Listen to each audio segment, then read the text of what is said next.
Ito ang mainit na balita na siyang dapat malaman ng taong bayan at tila usap-usapan ngayon sa mundo ng social media. Nagbabala si Senate President Vicente Tito Sotto na posibleng makasira sa imahe ng Pilipinas sa pandaigdigang entablado ang sabay o sunod-sunod na impeachment complaints laban kina Pangulong Bongbong Marcos at pangalawang Pangulo na si Sara Duterte. Ayon kay Sotto, bagamat umaasa siyang hindi na umabot sa ganitong punto ang sitwasyon, handa pa rin ang Senado sakaling umakyat ang mga reklamo at kailangan nitong gumanap bilang impeachment court. Dagdag pa ni Sotto, sa sandaling matanggap ng Senado ang articles of impeachment, inaasahan ang agarang proseso. I-refer ito sa Committee on Rules, tatalakayin ang mga patakaran, ibabalik sa plenaryo at magtatakda ng schedule para sa presentasyon ng prosecution at tugon ng depensa na maaari ng humantong diretso sa paglilitis. Anong masasabi nyo dito mga kababayan? At para sa bupang detalye ng balita, narito't panoorin pa natin ang full video. Ito po ang magiging topic natin for today. Malacanang, naka-red alert. Ito, pag-usapan natin ha. Kasi alam nyo, si Saldico, matagal na nahimik. Pero ngayon, nagsalita ng muli. Ayan, pakinggan po natin. Number two, in the case of Congressman Saldico, yes, he is willing to be a witness. Kung hindi man siya napayagan sa Blue Ribbon Committee na mag-zoom, and we have done that, alam niyo ho yan, under suspended rules, pinapayagan natin yan. Kung magagawa ito sa impeachment at naniniwala silang dapat malaman ang katotohanan. At syempre, bigyan din ang pagkakataon ng Presidente na sumagot dito sa mga charges na nandito. Saldico is willing to testify on our behalf. Yo, patay.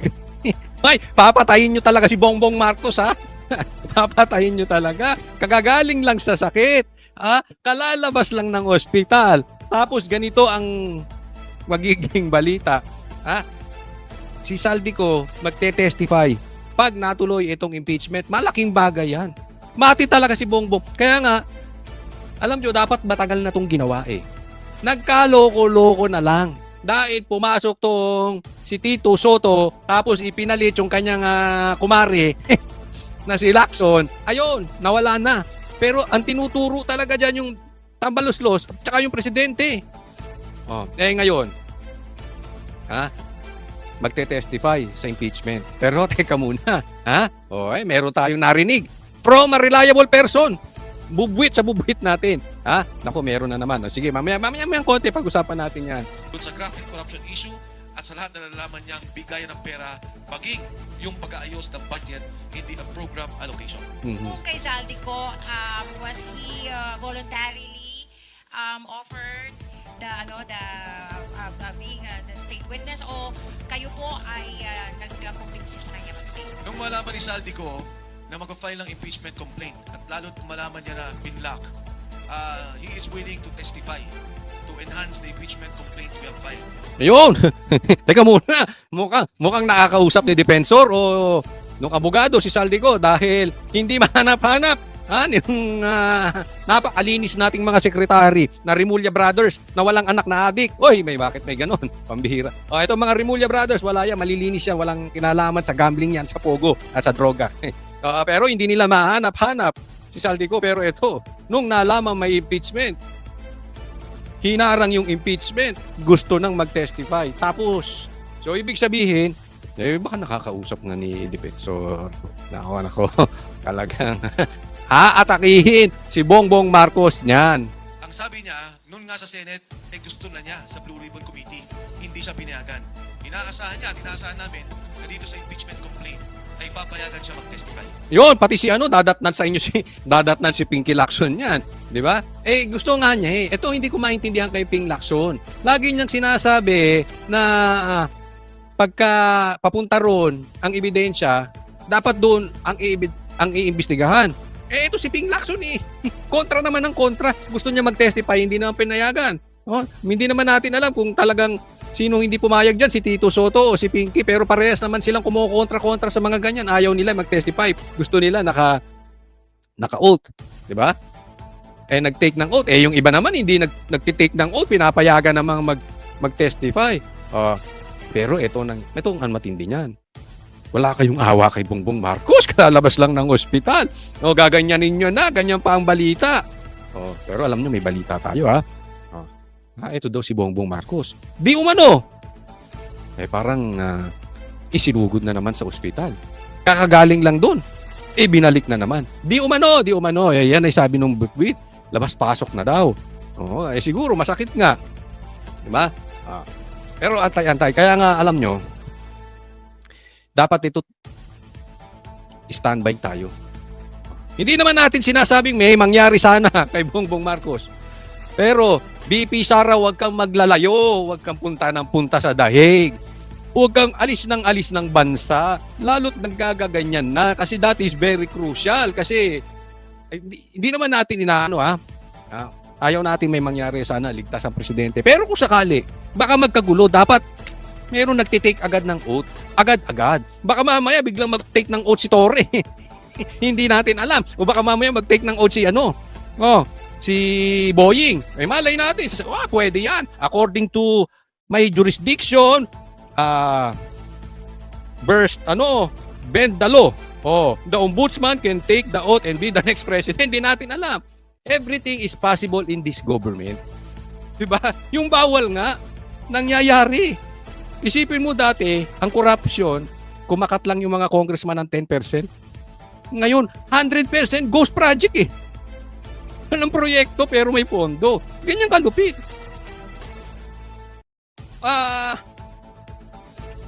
Matindi talaga ito. But kidding aside,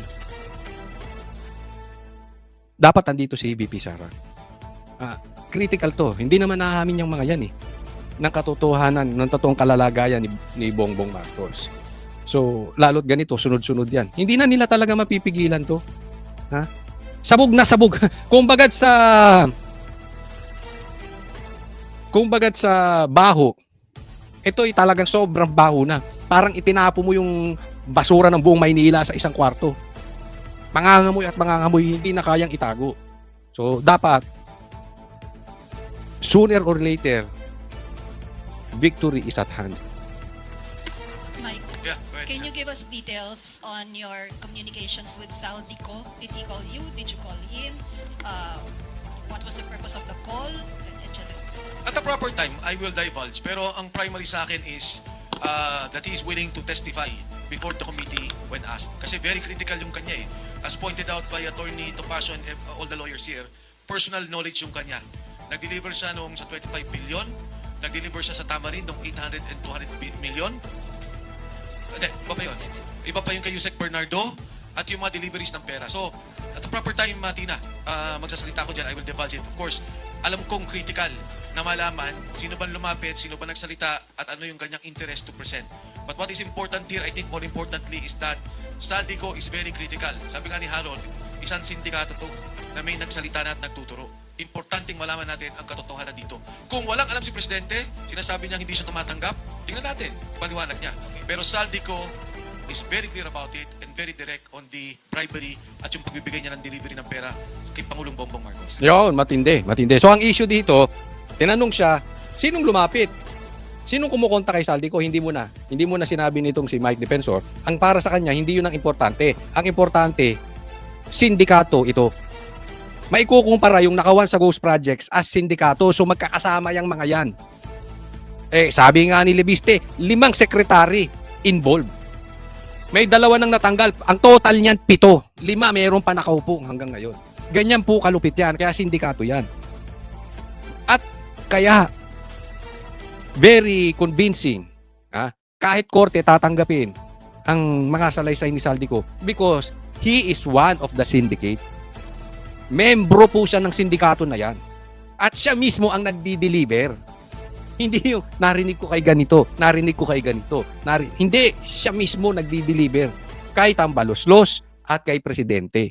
Kaya nga sinasabi, walang kasalanan si Presidente. Di, harapin nyo. Sagutin ninyo.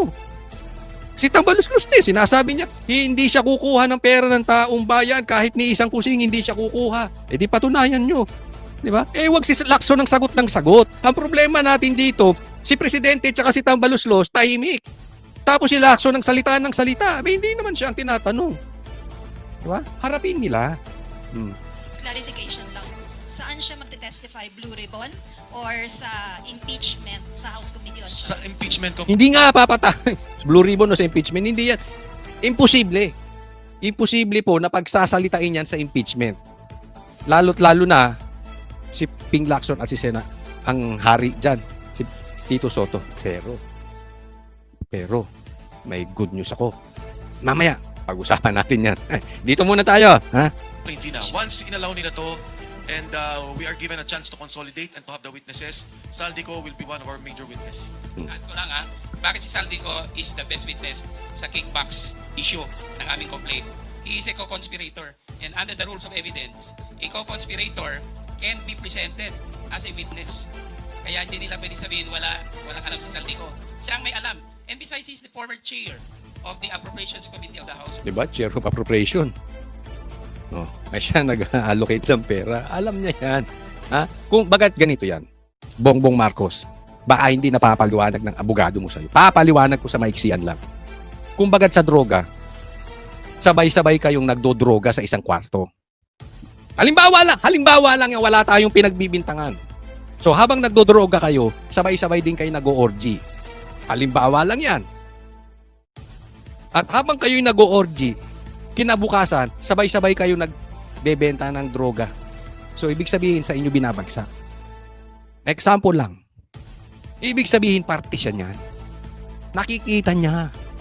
Kayo-kayo nag-gaganon. Kayo-kayo nag-orgy. Credible siya. Tama o tama-tama? May tama ka. May tatamaan talaga kayo sama-sama sa kwarto. O, di ba?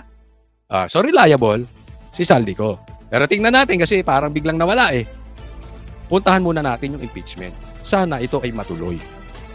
Kasi nga, ang dami nagsampa ng impeachment, mayroong pantanim impeachment si Bongbong Marcos.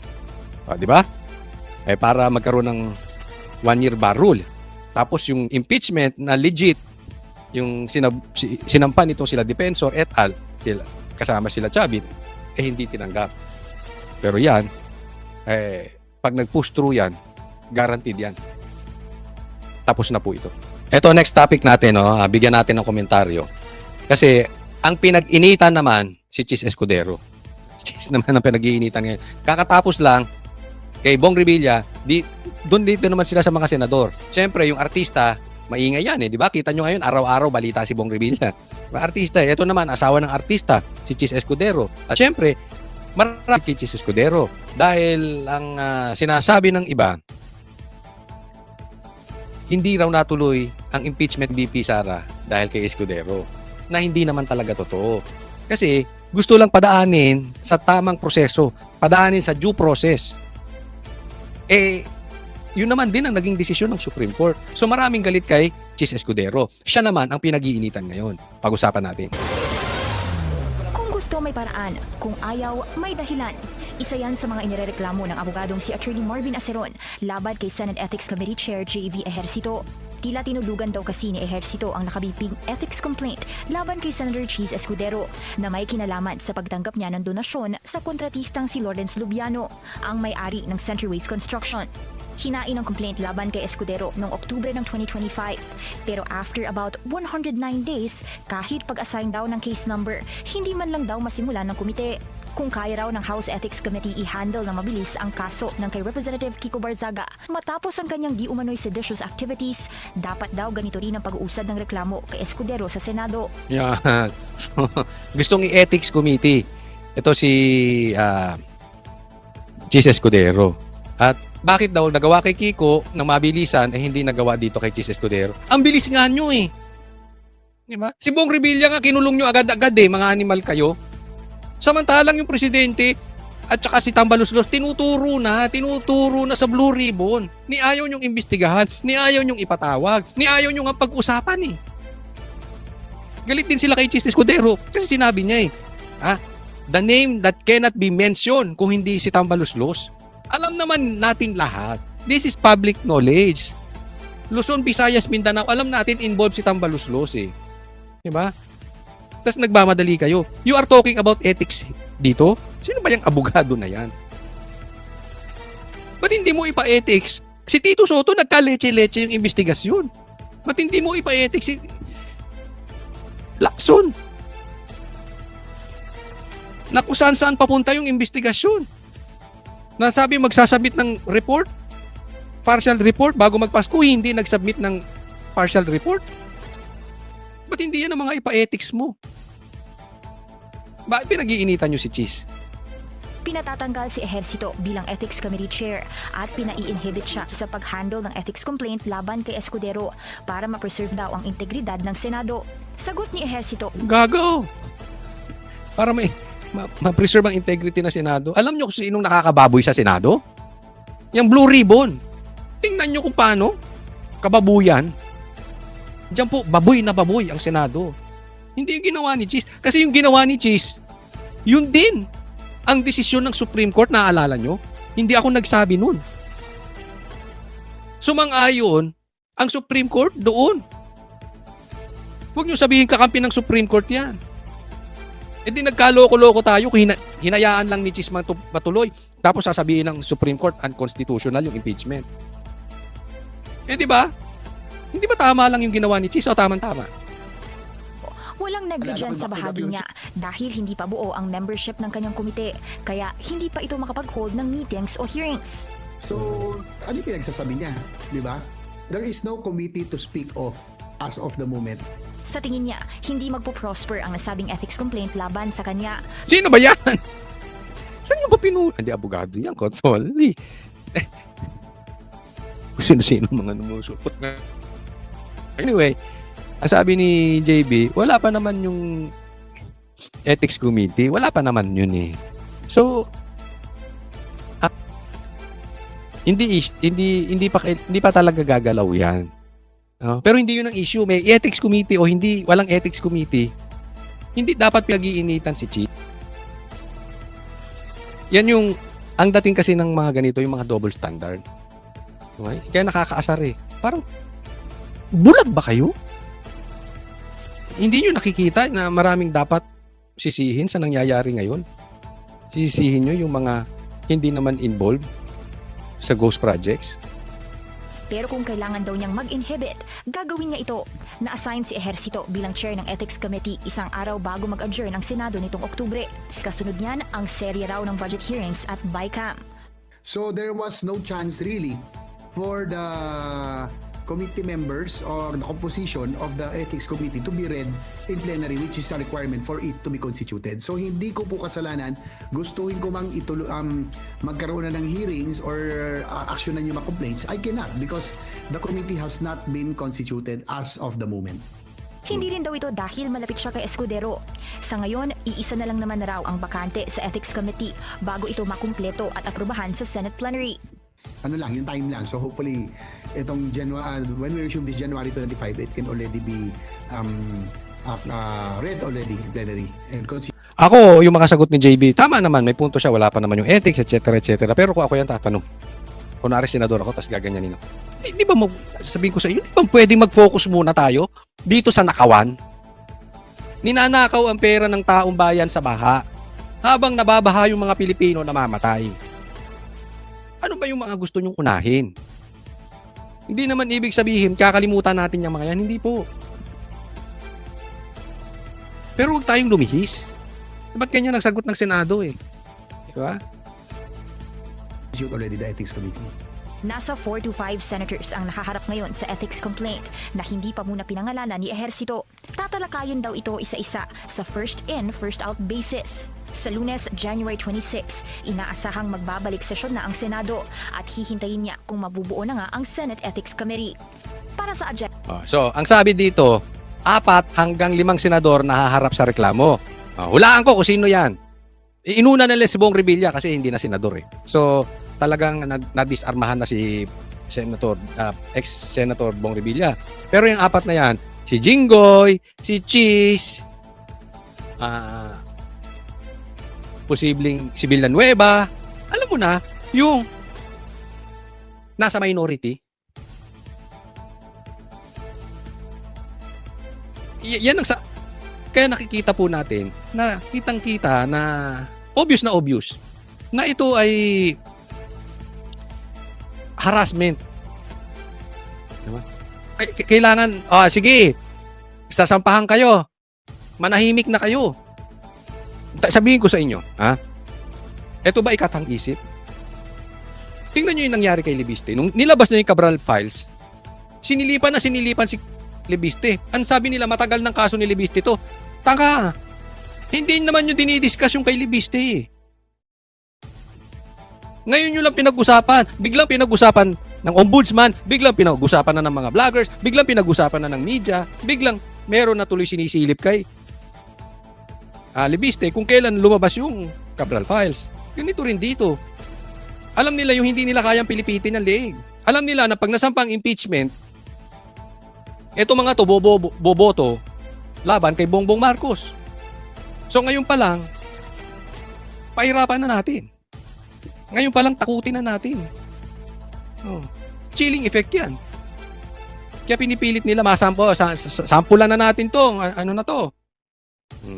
Sampulan natin si Cheese para yung iba madala. Kaya naman anong masasabi mo sa balitang ito? Kung mayroon kang hinaing at komento ay mag-comment ka lamang sa ibaba ng videong ito. Maraming salamat.